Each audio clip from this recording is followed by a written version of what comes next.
Okay, let's start without wasting time. Start करते हैं analysis Nifty bank Nifty की। कल है फ्राइडे, निफ्टी की एक्सपायरी हो गई है और डिस्कस करेंगे कि आज का ट्रेड कैसा था कैसा नहीं था, वो भी डिस्कस करेंगे और क्या डेटा पॉइंट्स बने हैं कल के लिए मार्केट में। उसके बाद प्लान ऑफ एक्शन क्या होना चाहिए, क्या ये फॉल्स ब्रेकआउट है या नहीं है, ये सारी चीज़ें अपने लोग डिस्कस करने वाले हैं और अच्छे से डिटेल में देखेंगे। ठीक है, स्टार्ट करते हैं हम लोग बैंक निफ्टी से एज यूजुअल। ठीक है, और बैंक अगर मैं बात करते हैं बैंक निफ्टी ने वही सेम चीज़ था, ब्रेकआउट था आज, सबको पूरे हिंदुस्तान को ही दिख रहा था। उसके बाद मार्केट ने जो गिरा है वापस निकलने का मौका नहीं दिया। मतलब हम लोगों के पास कल बैंक निफ्टी बाय थी, बैंक निफ्टी में हमने आज बुक कर दिया था प्रॉफिट। निफ्टी का ट्रेड भी मैं बताऊंगा कैसा किया था, लेकिन आप देखोगे तो उसके बाद यहाँ से यहाँ तक जो गिरा है इट्स नॉन स्टॉप, मतलब बिल्कुल भी आपका संभला ही नहीं, मार्केट लगातार गिरता चला गया। और ये लेवल जब तोड़ा, ये जो दिख रहा है आपको, ये वाला, ये एरिया जब टूटा 52,000 तो मैंने आपको बताया था कि फिर दिक्कत वाली बात है। ठीक, तो अभी अपने को एक चीज़ देखनी है ध्यान से, जो चीज़ समझने वाली बात है, नीचे इसने 52,000 और 50,066 तोड़ दिया, ऊपर इसने फॉल्स ब्रेकआउट दिया। यहाँ पे अगर आप वनडे का चार्ट लगाओगे तो आज बहुत अच्छा दिन था मार्केट के पास। मैं आपसे बोल भी रहा था कि रिस्क रिवॉर्ड बड़ा रखना है, बड़े टारगेट्स के लिए प्लान करना है। अगर मॉर्निंग में आपने किया होगा तो अच्छे से 1:3 के आसपास मिला भी होगा, बट उसके बाद संभलने का मौका नहीं दिया। यहाँ पे आप देखोगे तो इंट्राडे के अंदर एक ब्रेकआउट दिया, देन मार्केट क्लोज हो गया नीचे। अब मुद्दा आता है कि कल ट्रेड में क्या करना है। बहुत सिंपल है, आज का लो टूटेगा फिर से सेल का ट्रेड मिलेगा। क्यों मिलेगा? उसका रीज़न है कि ये फॉल्स ब्रेकआउट हो चुका है। अगर ये लो टूटेगा तो कन्फर्मेशन मिल जाएगा कि हाँ हो गया। अब एक चीज़ ध्यान समझना, बहुत इंपॉर्टेंट चीज़ है, बहुत बहुत बारीकी से ध्यान से बस समझ लेना, धीरे धीरे करके आराम से समझना। 52,550 एक लेवल था कल, जिसमें इंट्राडे के अंदर उसने एक ब्रेकआउट दिया, बट क्लोजिंग नीचे नहीं दे पाया, जिससे मार्केट तेजी से नीचे की रेंज को टेस्ट किया 1 पॉइंट। अब अगर ये इंट्राडे, अगर कल मार्केट में तेजी वापस से आनी है तो मार्केट इसके ऊपर जाएगी 52,066 के ऊपर। अगर ये इसके ऊपर जाती है तो ये भी तो इंट्राडे का फॉल्स ब्रेकडाउन है। ये क्या है? ब्रेकडाउन हो जाएगा ना फॉल्स। ये फॉल्स ब्रेकआउट था, है ना? तो ये चीज़ को ध्यान में रखना। अगर मार्केट आपको 52,050 और 60 के लेवल को क्रॉस कर रही है तो फिर मार्केट आपको वापस से ऊपर की तरफ निकलना शुरू करेगी और उस केस में अपने को एक बार बाय का ट्रेड मिल जाएगा। कहाँ पे? 52,066 के ऊपर। तो ये अपने को ध्यान में रख लेना है। अगर कल मार्केट इंट्राडे में 5 मिनट कैंडल्स के ऊपर क्लोज करती है तो फिर आपके फाइनल टारगेट 400 तक के लिए भी प्लान कर सकते हैं। रिस्क रिवॉर्ड अच्छा होगा उस केस में। आज का जस्ट अपोजिट वाला केस हो जाएगा वो वाला। तो ये अपने ने एक लेवल मार्क कर लिया। नीचे क्या करना है मैंने आपको बताया था, 775 और 800। ये अगर 775 और 800 का लेवल अगर मार्केट तोड़ती है तो फिर अगेंस्ट सेल का मिलेगा। इसका मतलब ये ब्रेकआउट, जो ये ब्रेकडाउन दिया है, ब्रेकआउट दिया था मार्केट में, ये फॉल्स ब्रेकआउट हो गया। कहाँ पे देखो, दिखाता हूँ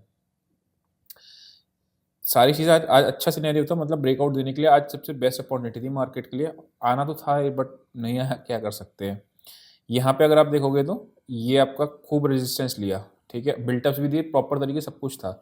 अब अगर ये लो टूटेगा तो यहाँ से यहाँ तक ये गैप पेंडिंग है ना। अब ये गैप में कहाँ से लौटेगा हमें नहीं पता, लेकिन आइडियली मैं आपको जो प्राइस एक्शन काम करता है वो आपको तरीका बता रहा हूँ। ठीक है, तो ये बैंक निफ्टी अपने को दोनों ट्रेड मिल गए, 775 नीचे, 066 ऊपर, दोनों के लेवल को मार्क कर लिया और 50,500 ऊपर की रेंज है और नीचे की रेंज आपकी गैप वाइज 51,400 की आ रही है। उससे पहले कोई सपोर्ट आ नहीं रहा है अगर आप वनडे के चार्ट पे देखोगे तो करना क्या है, आपको plan of action Nifty bank का मिल गया। निफ्टी के अंदर थोड़ा सा प्राइस हो गया क्योंकि बैंक निफ्टी में हम प्रॉफिट बुक कर चुके थे, लेकिन निफ्टी के अंदर प्रॉफिट बुक नहीं किया था। 5 पॉइंट से टारगेट मिस हुआ, मतलब 350 का टारगेट था, 350 का, और 345 का आज मार्केट ने हाई लगाया, वहाँ से फिर गिरा। और गिरने के बाद मैं ऐसा एज्यूम कर रहा हूँ कि किसी का भी सबका स्टॉप लॉस ही कटा होगा उस केस में, क्योंकि इतना तेज़ नीचे आया वो कि उसने मौका ही नहीं दिया। ये वाली जो कैंडल थी, हालांकि आप देखोगे ना, एडिटर लगा देगा, मैंने पता है यहाँ पे आपको, ये देखो यहाँ पे इस जगह पे बता दिया था कि 5 पॉइंट से टारगेट मिस हो गया है। 10:20 के आसपास बताया था, ये कैंडल तो आपका यहाँ पे बताया था कि जब ये आपका इस जगह चल रही थी, ये इस कैंडल पे मैंने देखो मैसेज किया था और टेलीग्राम पे कि आपका 345 का हाई मारा है। तो कोई अगर बुक कर गया होगा तो उस टाइम पे कर गया होगा, अदरवाइज वो सीधा ही एक बार में ही सीधा नीचे आ गई। मतलब यही कैंडल में हम लोगों ने समवेयर अराउंड इस कैंडल बाय किया था 280 के आसपास को, इसको बाय किया था 70 पॉइंट्स के आसपास मिल भी रहे थे। क्या कर सकते हैं, अब जैसा है तो। अच्छा, ये हुआ क्यों ऐसा? यहाँ के नीचे सबके एल्गो फंस गए। मतलब क्या हुआ, ये जो एरिया था 263, इसमें अब जितने लोगों ने यहाँ पे बाय किया, ये अच्छा बाइंग का पैटर्न दिख रहा है, इन सब में बाय करके होल्ड करना ही सब, मतलब जो अच्छे जितने भी बड़े ट्रेडर्स हैं आपके, जितने भी हेज फंड्स वगैरह होते हैं, वो जनरली इसी तरीके से काम करते हैं कि अगर ऐसा होता है तो यहाँ की पुट्स उनकी बेची हुई बैठे हुए होते हैं। अब हुआ क्या, मार्केट जितना तेज़ी से नीचे गिरा, स्टॉप लॉसेस सबके ट्रिगर होते हैं, तो जहाँ स्टॉप लॉसेस ट्रिगर हुए उसके बाद अगली ही कैंडल उसने सीधा आप देखोगे तो इतना तेज़ी से धड़-धड़-धड़ करके नीचे आपका दिखा दिया। अब एक इम्पॉर्टेंट चीज़ और है, उसने ये भी तोड़ दिया। हमने ये बात याद करी थी, 177 नीचे का लेवल था और ऊपर 350 था।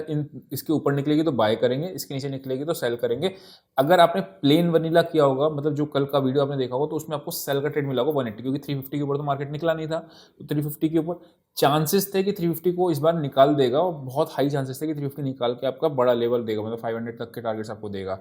बट ठीक है, नहीं हुआ। और नीचे आपने 177 के नीचे अगर किसी को मौका मिला हुआ, क्योंकि ये रेंज थी ना कल हमारी 24,170, ऊपर आपका 350, जिधर भी रेंज ब्रेकआउट या ब्रेकडाउन देगा उधर ट्रेड मिलेगा। अब जिसने किया होगा उसका पता नहीं क्या है सीन, लेकिन फिलहाल बहुत तेज मार्केट नीचे आया था। अब आते हैं मुद्दा इसमें, अगेन निफ्टी में कल क्या करना है। बैंक निफ्टी में तो हमें पता चल गया क्या करना था, अब निफ्टी में क्या करना है। निफ्टी थोड़ा-सा अब मेरे लिए कन्फ्यूज़ करने वाली स्टेज पे पहुँच गई, बिकॉज़ बैंक निफ्टी में तो आपको दिख गया कि गैप पेंडिंग है, लेकिन निफ्टी में क्या है, निफ्टी ने तो गैप फिल आज ही कर दिया ना। गैप आज फिल क्यों किया? उसका रीज़न था आपका सिंपली एक्सपायरी थी और तेज़ी से आपके पुट राइटर्स ट्रैप हो गए थे, ठीक? अगर मैं निफ्टी की बात करता हूँ, तो अब यहाँ से यहाँ तक मैं एक छोटा-सा ये बनाता हूँ, छोटे टाइम फ्रेम पे आता हूँ, और यहाँ देखोगे अगर आप, इस जगह के ऊपर एक ब्रेकआउट सिनेरियो था, ठीक है? ये एरिया, तो ये एरिया मेरे लिए कौन सा मार्क करके रखा है, 770 और 810। अगर मुझे निफ्टी में बाय करना है तो मैं सिर्फ इसी जगह पे बाय करूंगा, अदरवाइज मेरा ट्रेड निफ्टी से बाय साइड का छूट जाएगा, वो बैंक निफ्टी में शिफ्ट हो जाएगा, जो मैंने आपको बैंक निफ्टी का बताया है। क्यों निफ्टी का नहीं कर सकते? बिकॉज़ रीज़न क्या है कि निफ्टी अगर आप यहाँ पे बाय करोगे, ऊपर से ऑलरेडी सेलिंग आई रखी है, और अगर थोड़ा-सा भी सेलिंग दोबारा से कन्वर्ट होगी तो वापस से लेवल रिट्रेस हो जाएगा। तो बाइंग मुझे करना, तो मैं बैंक निफ्टी में जाऊँगा, वो भी तब जब 50,000 या तो 066 के ऊपर निकले, या फिर 51,400 के आसपास कोई पॉजिटिव एक्शन मिले तब। अदरवाइज़ स्क्रीन बेस्ड ट्रेडिंग करनी होगी, कल उसके पहले होगा नहीं, मिलेगा नहीं ट्रेड, ठीक है? अगर मैं निफ्टी की बात करता हूँ, तो यहाँ पे आपको सपोर्ट दिख रहा है, राइट? और ये अब आपकी बन गई रेजिस्टेंस। कैसे बन गई? क्योंकि यही आपकी सपोर्ट ले रहा था, राइट? इसी जगह पे सपोर्ट दी, ब्रेकडाउन दिया, अब यही रिटेस्ट करा। मैंने आपको कल बताया भी था कि ब्रेकडाउन अगर एक कैंडल में देता तो रिटेस्ट करता है, ये दिख रहा है? ब्रेकडाउन दिया और इसके बाद ये इसको, ये 2 कैंडल दिख रहे हैं रिटेस्टिंग की, उसने रिटेस्ट किया। तो अभी ये 140 आपका एक रेजिस्टेंस बन गया निफ्टी के लिए। ये अब मैं आपको बता रहा हूँ 350, और ये जो ये एरिया है ना, इसको तोड़ने में, इसको या तो कल तोड़ दे, आज फॉल्स ब्रेकडाउन शो कर दे, मतलब कल मार्केट निकल जाए ऊपर तो सही है, बढ़िया है, नहीं तो अदरवाइज इसको तोड़ने में फिर दम निकल जाएगा इसको। ये जो एरिया है ना, इस एरिया को तोड़ने में आपका प्रॉब्लम अच्छे से क्रिएट होगी फिर, ठीक है? तो ये निफ्टी के लिए अपने लोगों ने रेजिस्टेंस मोटी वाली भी नोट करके रखा। कल का दिन इंपॉर्टेंट है आपका इसके लिए, निफ्टी के लिए, ठीक है? निफ्टी क्या परफॉर्म करती है। एक बार मैं आता हूँ वापस से, और ऑप्शन चेन पे डेटा देख लेते हैं। और ऑप्शन चेन पे आने से पहले आपको क्या करना होता है, वीडियो को लाइक, ठीक है? निफ्टी का एक्सपायर हो गया। अच्छा, निफ्टी की वीकली मैं ना एक सेपरेट वीडियो बना दूंगा, जिसमें आपको सारा कंफ्यूजन दूर हो जाएगा, किसकी एक्सपायरी कब है, सेंसेक्स की कब है, इसकी कब है, किसका लॉट साइज क्या होने वाला है, किसका कैपिटल, वो जितने भी चेंजेस आए ना वो प्रैक्टिकली, क्योंकि लोग कह रहे हैं कि लॉट साइज तो चेंज हुआ ही नहीं, लॉट साइज कैसे कैसे चेंज होने, कब कब चेंज होने, तो वो सारी चीज़ें भी मैं आपको डिटेल में उसमें मिल जाएगा वीडियो में, ठीक है? अभी फिलहाल आगे बढ़ते हैं, और आगे बढ़ के क्या दिख रहा है अपने को, बैंक निफ्टी के अंदर आपका 24,000 पे सबसे ज़्यादा कॉल्स आ गए हैं, लेकिन एक चीज़ है, पुट राइटर्स भागे नहीं हैं। मतलब आज जो पुट ऐड हुई हैं वो भागे नहीं हैं, यानी उनको ये लग रहा है कि मार्केट में अभी भी गिरावट बड़ी नहीं है, ऐसा देखने को ये पुट राइटर्स मान रहे हैं।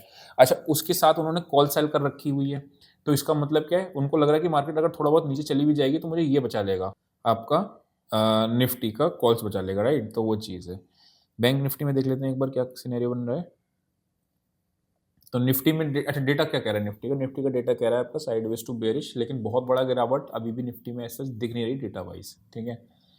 अगर मैं बात करता हूँ बैंक निफ्टी की, तो बैंक निफ्टी में 1,51,500 पे है, देन 50,000 पे आपका 688 आपका 1,18,000, और वो 52,500 से ही बाहर नहीं गए अभी भी। कॉल्स ज़्यादा राइटिंग है, इसका मतलब अभी भी मार्केट में राइटर्स जो हैं, ऑप्शन राइटर जो पुट बेच के बैठे हुए हैं, उनको ये लग रहा है कि मार्केट अभी भी बड़ा गिरावट नहीं देगी। लेकिन अगर मार्केट ने कल बड़ा गिरावट दिया तो ब्लैक फ्राइडे भी कल बना देगी, क्योंकि पुट्स वाले अच्छे तरीके से फंसा के रखा हुआ है।